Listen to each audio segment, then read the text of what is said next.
여호와께서 내 음성과 내 간구를 들으심으로 내가 그를 사랑하는도다. 그의 귀를 내게 기울이셨으므로 내가 평생에 기도하리로다.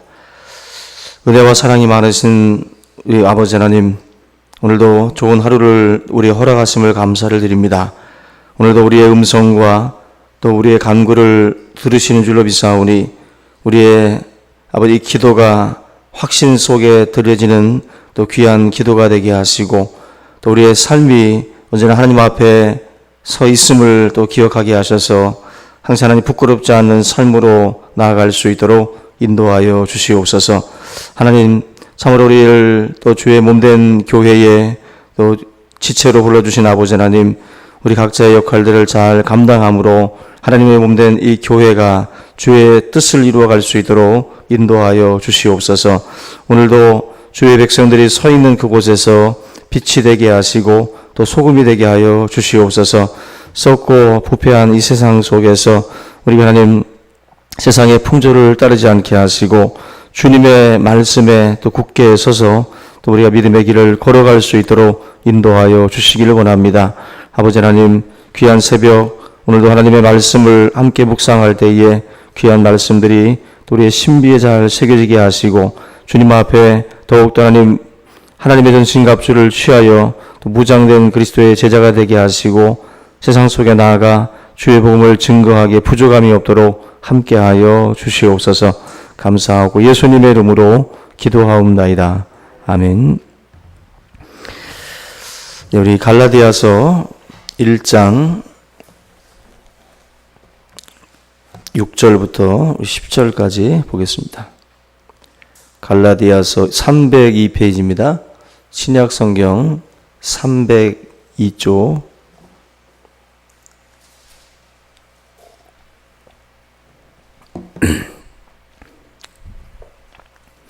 6절부터 10절까지 우리 봉독하겠습니다. 시작. 그리스도의 은혜로 너희를 부르신 이를 이같이 속히 떠나 다른 복음을 따르는 것을 내가 이상하게 여기노라.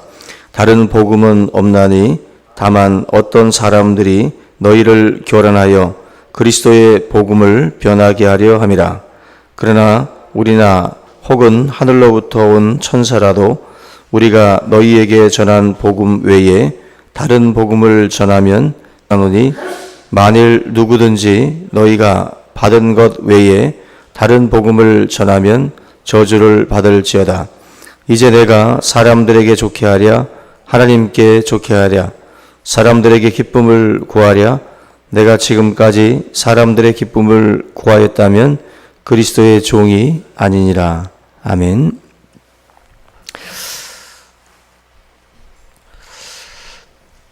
어떤 그 목회자 세미나에서 그 강남에서 소위 그 목회에 성공했다는 그 분이 강연을 하면서 그 목회 성공의 비결을 뭐라고 말씀을 하냐면은 강남 사람들의 종교적인 그 니드, 요구들이 무엇인지 파악해서 그것을 충족시켰기 때문에 교회가 부흥할 수 있었다. 이런 말씀을 합니다. 강남 사람들의 필요, 그것이 무엇인지를 파악해서 그걸 충족시켜줬다.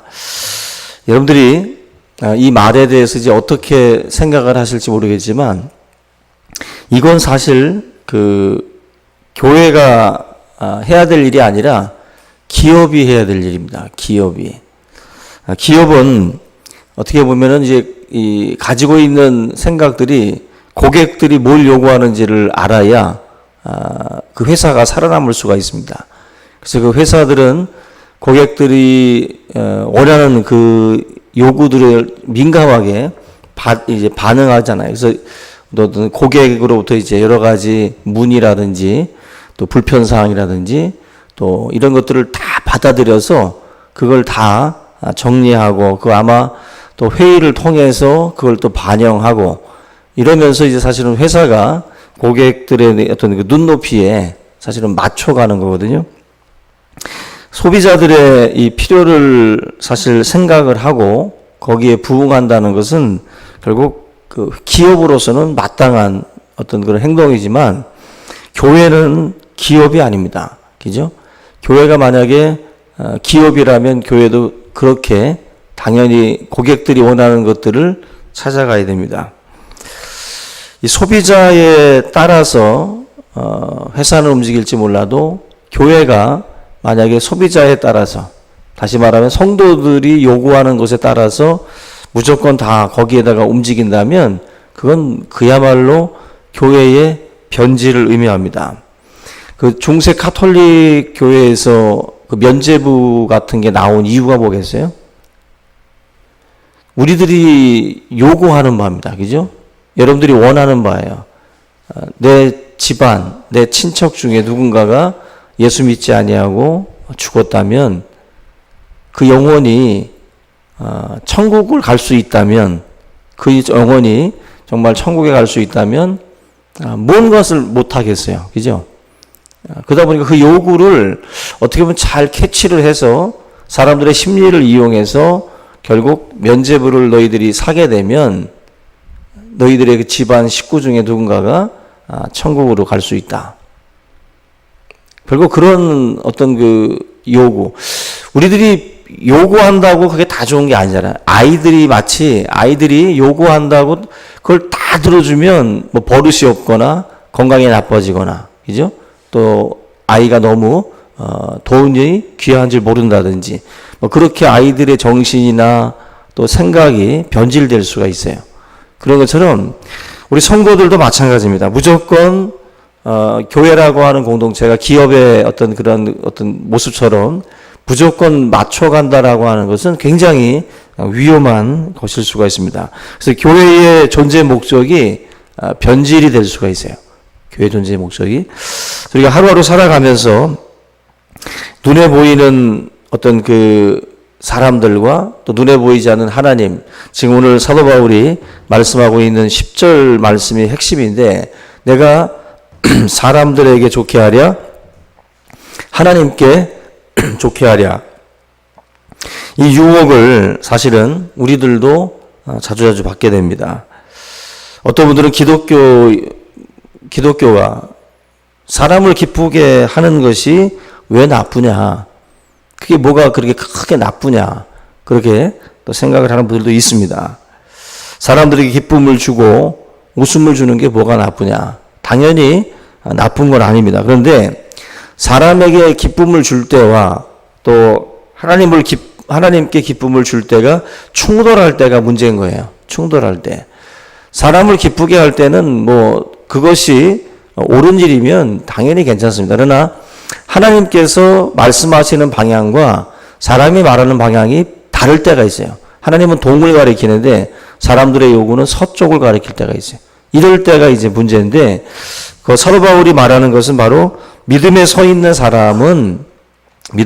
사람들은 사람을 기쁘게 하는 쪽으로 가지 말고 하나님이 기뻐하는 쪽으로 가야 된다라고 말씀을 하는 겁니다. 출애굽기 32장에서 그 아론이 금송아지를 만들었던 사건도 아마 여러분들이 아실 텐데, 금송아지를 만든 이유가 모세가 시내산에 올라가고 나서 40일이 지나도록 오지 않으니까 거기에 대해서 뭔가 이렇게 불안 심리가 일어나요. 그죠? 불안한 심리 속에서 결국 이스라엘 백성들이 소요가 일어나고 막 동요가 일어나니까 이 속에서 아론이 생각한 것이 있습니다. 이 백성들이 뭔가 요구하는 게 있는 거예요. 눈에 자기를 리더했던 모세가 보이질 않으니까 모세가 없다는 것은 마치 하나님이 없다라는 느낌을 받은 거예요. 하나님이 자기들을 떠난 것 같은 느낌을.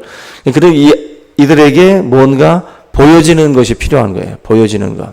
그래서 보여지는 것을 만들기 위해서 고민하다가 결국 이 금송아지를 만들어서 이것이 바로 우리를 애굽에서 건져낸 여호와 하나님이라고 하는 어떤 그러한 어떤 말들을 하게 되는 거죠. 금송아지 사건도 깊이 들어가 보면 사람을 기쁘게 하랴 하나님을 기쁘게 하랴, 바로 우상을 만들지 말라고 하는 그 계명의 충돌이 있고 또 이 사람들의 요구가 있다 보니까 여기서 결국 아마 아론도 고민을 했겠죠. 고민을 하다가 결국 사람을 기쁘게 하는 쪽으로 가닥을 잡는 겁니다. 빌라도도 똑같죠. 빌라도도 예수님을 십자가에 못 박기 전에 빌라도 나름대로 자기가 이제 판단을 해보니까 이 사람은 죽을 죄가 아니라는 거죠. 그래서 죽을 죄가 아니기 때문에 빌라도도 이 사람을 풀어주려고 그랬어요. 예수를 계속 풀어주려고 하다가, 풀어주려고 했던 것 중에 하나가 뭡니까?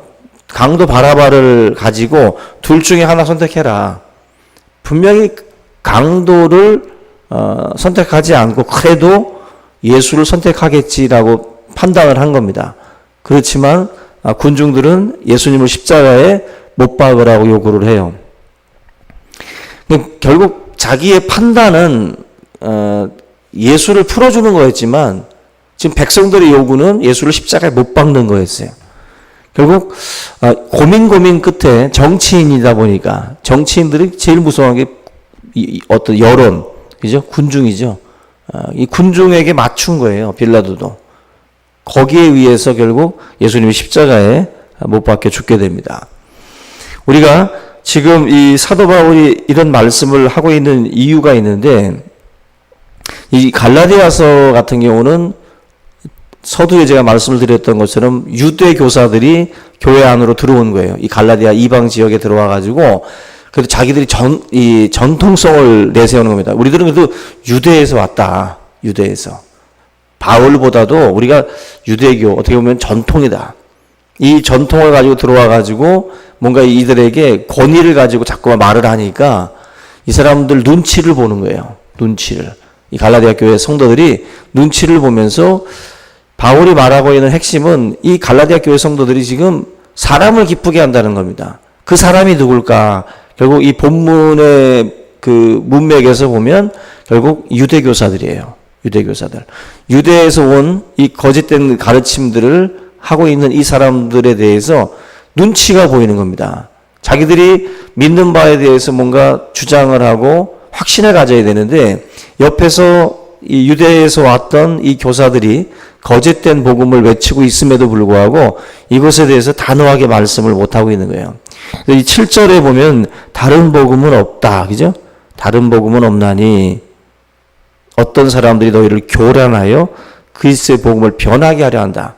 지금 막 이 가르침이 사실은 여러 가르침이 있는데 여러분들 어떤 그 권위를 내세워야 되는 게 있어요. 뭐 서울대학교, 뭐 박사네, 어디 하버드 대학교, 뭐 어디 박사네 이런 타이틀이 주어지면 어떻게 돼요? 뭔가 그 권위가 주어지잖아요.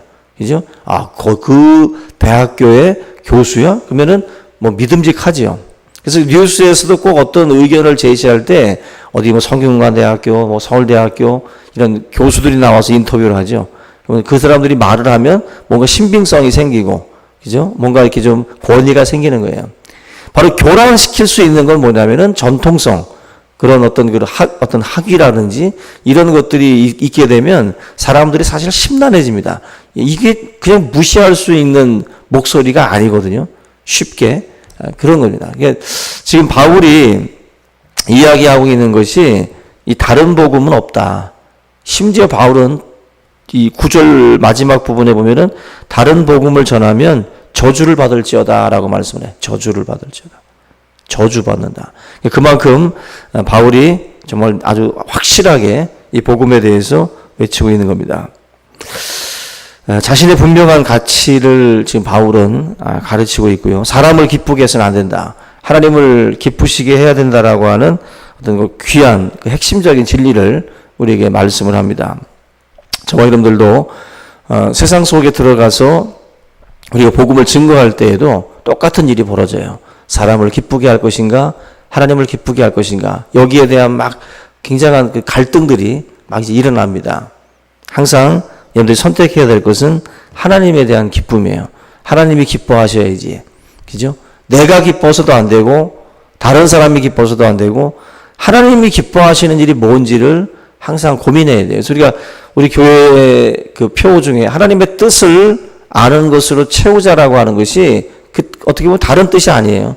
하나님의 뜻이 뭔가, 다시 말하면 하나님이 가장 기뻐할 어떤 행동들, 기뻐할 것들이 뭔가를 우리가 항상 고민하고 그러한 것들로 우리의 생각과 또 우리의 행동이나 이런 것들을 다 채워 나가야 된다는 거죠.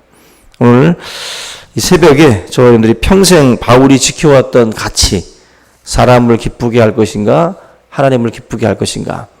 바울은 하나님을 기쁘시게 하는 그쪽을 선택을 합니다. 내가 사람들의 기쁨을 구하였다면 그리스도의 종이 아니니라. 마지막으로 이 10절에 말씀합니다. 그리스도의 종, 우리는 다 그리스도의 종이라고 말씀을 해요. 종은 주인을 따라갑니다. 주인이 기뻐하는 쪽으로 따라가는 거예요. 오늘 저희들이 그리스도의 참된 종이 돼서 주님의 기쁨이 될 수 있기를 주의 이름으로 축원합니다. 우리 시간 주기도문 하시고 기도의 시간 갖겠습니다. 하늘에 계신 우리 아버지여, 이름이 거룩히 여김을 받으시오며 나라 임하옵시며 뜻이 하늘에서 이룬 것 같이 땅에서도 이루어지이다. 오늘날 우리에게 일용할 양식을 주옵시고 우리가 우리에게 죄 지은 자를 사하여 준 것 같이 우리의 죄를 사하여 주옵시고 우리를 시험에 들게 하지 마옵시고 다만 악에서 구하옵소서. 대개 나라와 권세와 영광의 아버지께 영원히 있사옵나이다. 아멘.